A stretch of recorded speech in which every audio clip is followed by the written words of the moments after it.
Dear students, today in this fifth and last video of the second chapter of the Vistas supplementary textbook for class 12, I will give you the theme of the lesson, the Tiger King, and also give you the answers of important questions related to this chapter.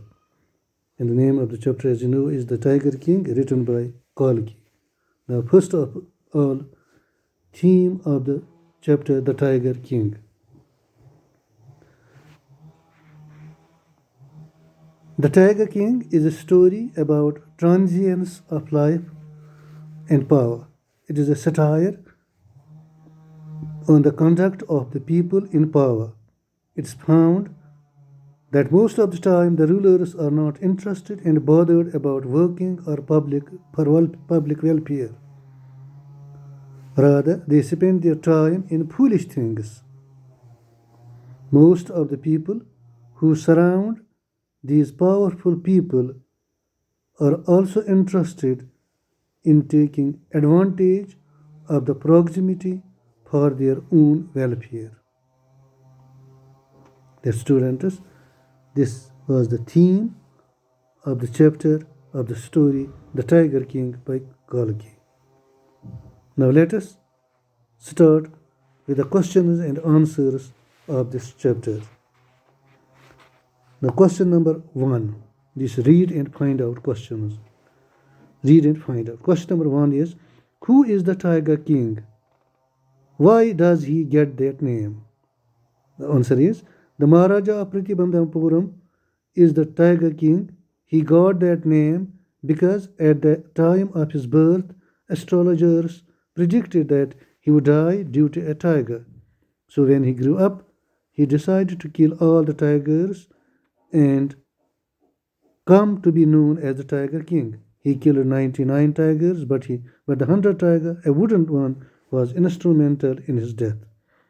Now question number 2. What did the royal infant grew up to be? Answer is, the royal infant grew up into a tall, strong young man. He was brought up in the English environment. He drank milk of a white cow, was taken care of by an English nanny, tutored in English by an Englishman, and saw only English films. At the age of 20, he was declared the king. Now, question number 3. The question number 3 reads as, what will the Maharaja do to find the required number of tigers to kill?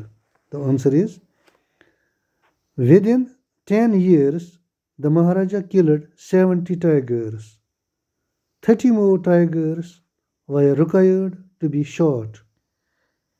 But there were no more tigers left in the forest of Pratibandhapuram.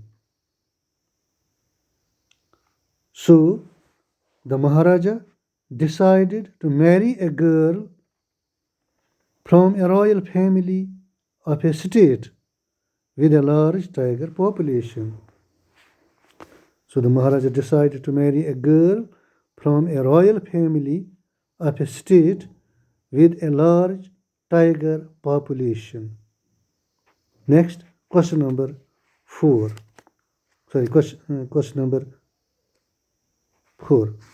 How will the Maharaja prepare himself for the 100th tiger which was supposed to decide his fate? The answer is, the Maharaja had killed all the tigers in his kingdom as well as those in his father-in-law's kingdom. The number reached 99 tigers. Only one more tiger was required to complete the Maharaja's mission or Maharaja's tally of 100 tigers. But by this time, tigers became extinct.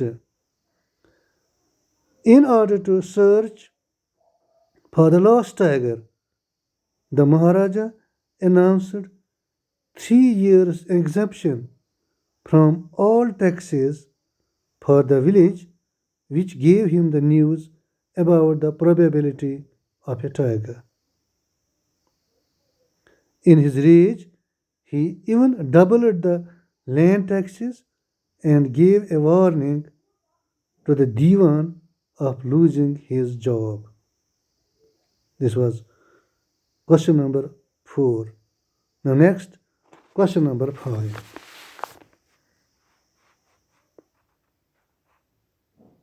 Question number 5, reader says, what will now happen to the astrologer? Do you think the prophecy was indisputably disproved? The answer to this question is no harm will be done to the astrologer because the astrologer is no more by this time.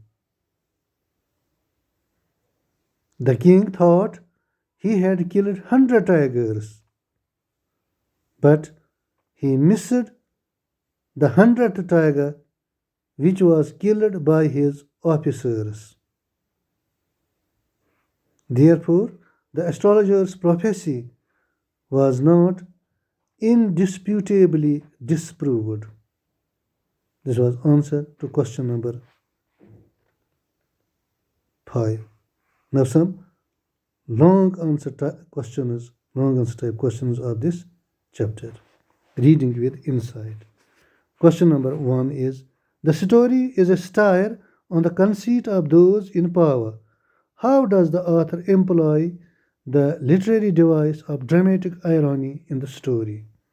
The answer is, on surface level, the Tiger King seems to be a simple story about a royal prince, his growth, and exploits as a king.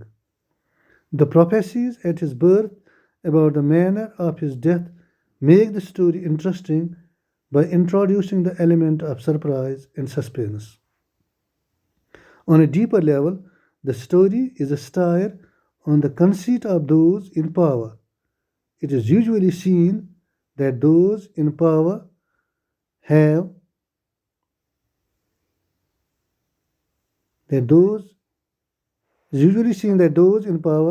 too much pride in themselves and what they do. Two such specimens in the story are the Tiger King and the British officer. The author employs dramatic irony and humor to show their faults and weaknesses. The words of these characters carry an extra meaning. They do not know what is going to happen. The Tiger King resolves to hunt 100 tigers to disprove the prediction of the astrologer in his stubbornness. He falls prey to a wooden tiger. The high-ranking British officer is equally vain. He is more interested in photograph with carcass than hunting itself. The Tiger King offers to organize any other hunt except tiger hunt. It may be a bow hunt, mouse hunt, or a mosquito hunt. He has to lose 3 lakh of rupees for his refusal. The ego of the British officer is satisfied when his wife is pleased to get diamond rings sent by the Maharaja. Next, question number 2. What is the author's indirect comment on subjecting innocent animals to the willfulness of human beings? The answer is, for centuries, innocent animals have been subjected to the willfulness of human beings. Man has been killing animals for support, meat, or organs or body. The author does not make any direct comment about it in the story. Many advances strange logic to defend even his unlawful and cruel acts. The Maharaja quotes an old saying, you may kill even a cow in self-defense. Hence he finds no objection to kill tigers in self-defense. It reveals not only the carelessness of human beings towards wildlife but their disregard for maintaining ecological balance. The extinction of tiger species in Pratibandhapuram state and the state ruled by the Maharaja's father-in-law amply illustrates the result of man's cruelty towards wild animals. An old age tiger has to be brought from the People's Park in Madras to satisfy the king's whim to kill 100 tigers, their students. This was the theme and question answers to different questions of this chapter, The Tiger King. Have a nice day. Thank you.